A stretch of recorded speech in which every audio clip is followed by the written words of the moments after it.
This is Lauren with TMF Apparel, and I'm going to start a new segment on this channel called What in the DTF is That?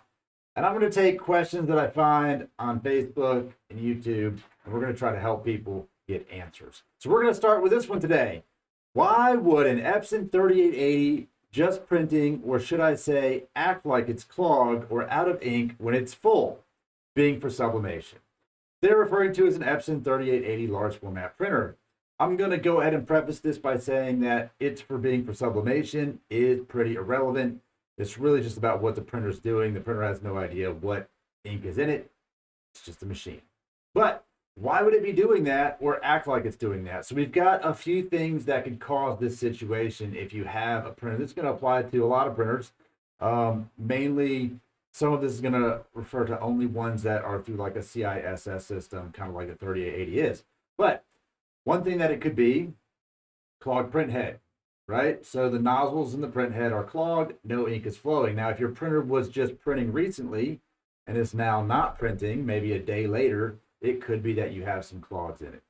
Number two, air in the lines, right? If you've got a printer like the 3880, which has a damper assembly unit, and then it has ink lines that run around it into the ink cartridge, it's pressurized, you could have air in there. So instead of pushing out ink, there's actually pushing out air. Your cartridges could have been low on ink, therefore you've sucked air into the system. Easy resolution to that, pull the damper assembly out, take a syringe, pull ink through each one of the dampers. Now it's important on the 3880, 3800 specifically that you're doing this while it is pressurized. So you don't want to have like the little door open and it, when you do that, it goes psh, and lets out the pressure. You want to do it while it is pressurized. You want to suck ink through it. It's going to have some resistance, not a lot. And you should hear it through the cartridges, even kind of suck a little bit of air out.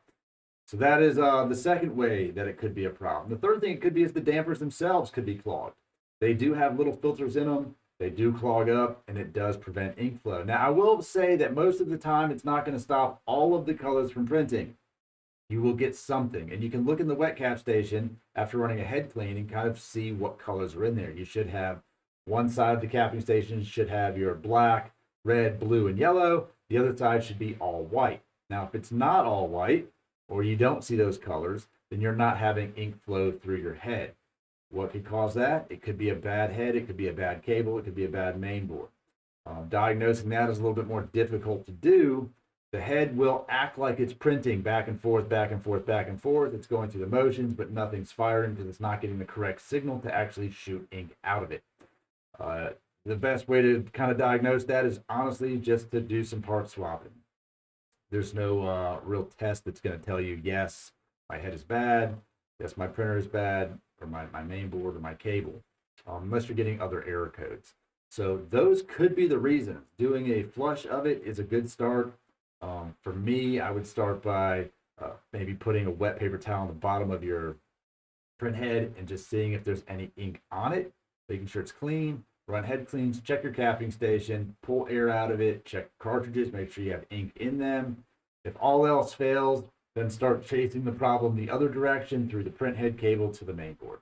So I hope this helps you out if you've got a 3880 or a 3800, and we'll see what else we can find on What in the DTF is That?